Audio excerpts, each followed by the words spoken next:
আমরা যেটা দেখছি যে বাংলাদেশ শেষ পর্যন্ত এক ধরনের নির্বাচনী আবহে প্রবেশ করেছে। বিএনপি তার সর্বোচ্চ নির্বাচনী প্রস্তুতি শুরু করেছে। দলটির সম্ভাব্য প্রার্থীরা সাক্ষাৎকার দিচ্ছেন এবং এরই মধ্যে আসলে অনেককে এক ধরনের গ্রিন সিগন্যাল দেওয়া হয়েছে, তারা এলাকায় নির্বাচনী কার্যক্রম শুরু করেছেন। অন্যদিকে জামাত এরই মধ্যে 300 আসনে তাদের প্রার্থী তালিকা চূড়ান্ত করেছে। যদিও তারা যদি অন্য কোনো দলের সঙ্গে নির্বাচনী সমঝোতা হয় সেক্ষেত্রে সে তালিকায় কিছু পরিবর্তন আসতে পারে।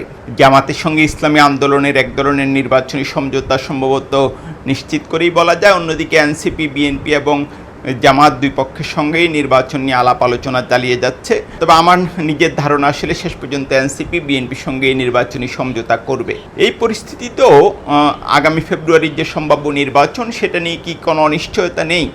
ঢাকার একজন বিখ্যাত সাংবাদিক, আমি যেটা খেয়াল করি, তার প্রতিটি সই তিনি শুরু করেন যে ফেব্রুয়ারিতে নির্বাচন হবে না, প্রফেসর ইউনূসের অধীনে কোনো নির্বাচন হবে না, এই কথাবার্তা দিয়ে। তো এখন নির্বাচন নিয়ে যে আসলে কোনো অনিশ্চয়তা নেই সেটা আসলে গ্যারান্টি দিয়ে বলা কঠিন।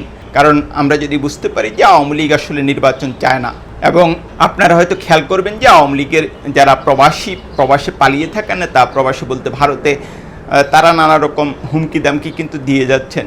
তাদের যে বিভিন্ন অনলাইন শোতে অংশ নেন এবং সেখানে খুবই মারাত্মক কিছু হুমকি তারা দেন। তারা গৃহযুদ্ধের হুমকি দেন। নওফেলকে আমি এ ধরনের হুমকি দিতে দেখেছি। অন্যদিকে নিজুম মজুমদার প্রায়শই এ ধরনের হুমকি দেন। তাদের নেত্রী শেখ হাসিনা এরকম হুমকি দেন, এবং তাদের হুমকির একটা প্রধান কথা থাকে কিন্তু যে তারা দেশে এসে কত মানুষকে হত্যা করবে, কত মানুষকে খুন করবে সেটা নিয়ে। এবং আওয়ামী লীগকে ফেরানো নিয়ে বাংলাদেশের টকশোতে নানা রকম মৃদু আলোচনা হয়।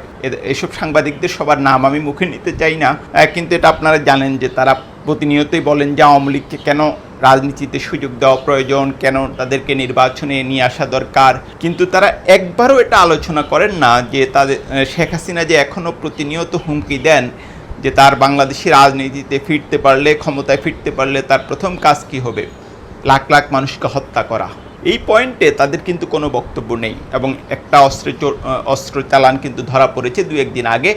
সুতরাং আওয়ামী লীগ যে শুধু মুখে হুমকি দেয় তা না, তারা যে এই নির্বাচন ঠেকানোর জন্য, নস্যাৎ করার জন্য সর্বোচ্চ চেষ্টা করবে সেটা কিন্তু বলাই যায়। এরই মধ্যে নির্বাচন কমিশনের গেটে ককটেল বিস্ফোরণের ঘটনা ঘটেছে, আরও 2-1 জায়গাতেও একই ঘটনা ঘটেছে, এবং আওয়ামী লীগ এটা চেষ্টা যে আরও বাড়াবে সেটা নিশ্চিত করেই বলা যায়।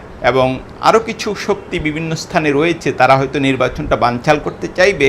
কিন্তু আমি এটা নিশ্চিত করেই বলতে পারি যে প্রফেসর ইউনূসের সরকার যদি থাকে তাহলে ফেব্রুয়ারিতে নির্বাচন অনুষ্ঠিত হবে, এবং বাংলাদেশের জাতীয় স্বার্থে, বাংলাদেশের আন্তর্জাতিক স্বার্থ রক্ষার্থে একটা নির্বাচন আসলে অপরিহার্য, এবং নির্বাচনের মাধ্যমেই বাংলাদেশ একটা গণতান্ত্রিক যাত্রা শুরু করবে। দোষ ত্রুটি সেখানে থাকতে পারে, সেখানে আমাদের চাওয়া হয়তো পূরণ হবে না, কিন্তু তারপরেও আসলে নির্বাচনের কোনো বিকল্প নেই।